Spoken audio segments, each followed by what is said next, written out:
To jest antena pasmo 70 cm i PMR. Na PMR oczywiście jest to antena odbiorcza. Jest równie prosta do wykonania jak antena ground plane na pasmo 2,70 m, którą już pokazywałem w jednym z najbardziej popularnych filmów na moim kanale. Link do niego macie u góry.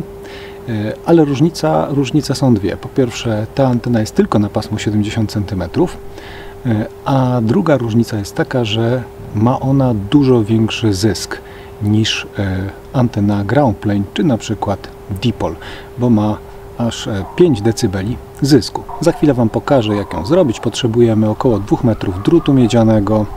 Ja wziąłem drut o średnicy 3 mm, ale jest on bardzo gruby i trudny do wyginania i tutaj taka cewka jest. Tą cewkę jest dość ciężko nawinąć, więc lepszy będzie cieńszy drut, na przykład o średnicy 1,5 mm czy 2 mm. Trzeba go oczywiście obrać z izolacji, no i za chwilę Wam pokażę w skrócie, jak to zmontować. Będziemy potrzebowali gniazda UC1, takiego do obudowy z 4 otworami, około 2 metrów drutu miedzianego. Może to być dowolny drut. Ja mam akurat drut o średnicy około 3 mm, ale lepszy będzie cieńszy, bo będzie łatwiej go kształtować. Nie może też być za cienki, żeby był w miarę sztywny.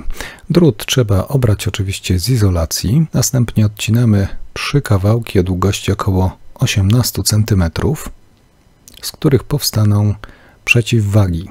Na końcu tych przeciwwag musimy uformować takie oczko z drutu. No tutaj trochę miałem z tym problem, ponieważ drut jest za gruby, ale jakoś się udało. Zapomniałem powiedzieć, że jeszcze będziemy potrzebowali 4 śrubek, czyli wkrętów M3 z nakrętkami, żeby przymocować te przeciwwagi do gniazda.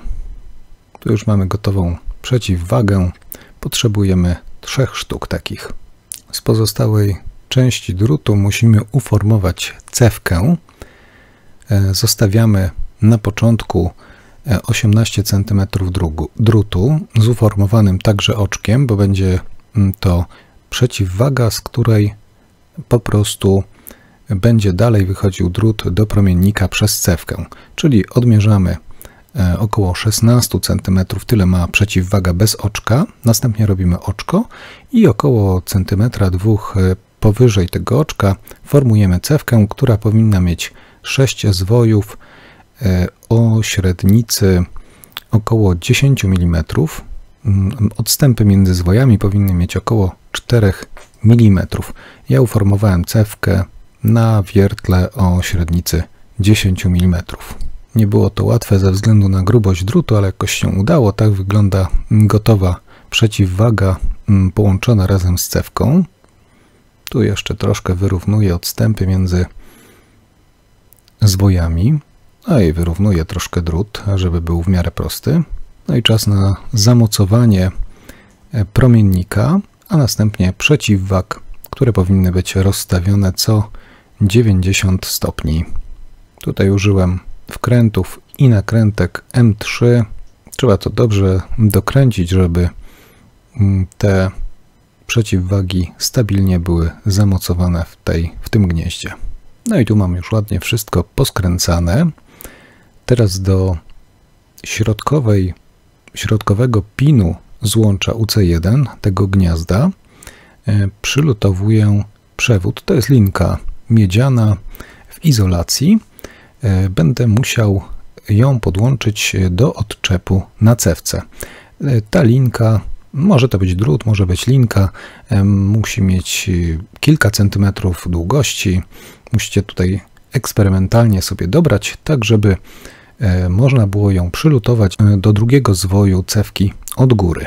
Do przylutowania musimy mieć lutownicę dość dużej mocy, ponieważ ten gruby drut ma dużą pojemność cieplną i nie jest łatwo go nagrzać. Ale jakoś mi się to udało. A tutaj już widać cewkę z przylutowanym odczepem i przykręconymi do gniazda UC1 przeciwwagami. To jest w zasadzie gotowa antena. Po zamocowaniu wszystkich przeciwwag musimy je dociąć tak, żeby wszystkie miały długość około 160 mm od zamocowania, od miejsca zamocowania do końca. Natomiast promiennik powinien mieć około 440 mm, ale lepiej zostawić więcej drutu i docinać go później, dostrajając do częstotliwości. Po dostrojeniu u mnie jego długość wyniosła około 445 mm.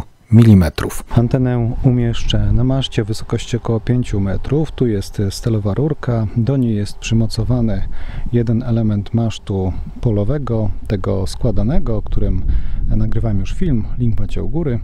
Tu są jeszcze dwa segmenty tego masztu, a do niego przymocowana rurka z PCV, do której włożyłem przewód H155 i zaraz zamocuję tutaj antenę w tej rurce. Tak się prezentuje antena na szczycie masztu. Jest zamontowana na wysokości około 5 metrów. Teraz sprawdzę analizatorem Nano VNA, jaki mamy SWR i impedancję. Tak wygląda w tej chwili wykres. Minimum jest na częstotliwości 415 MHz.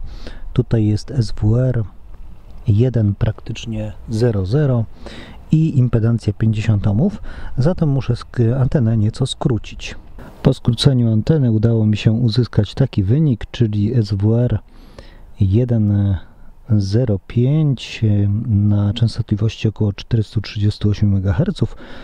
No i tutaj drugi dołek mamy w okolicy właśnie pasma PMR, troszkę wyżej, ale powinna ta antena pracować też w tym paśmie. Takie było moje założenie. Oczywiście na odbiorze, dlatego nie dążyłem tutaj do minimalnego SWR-u.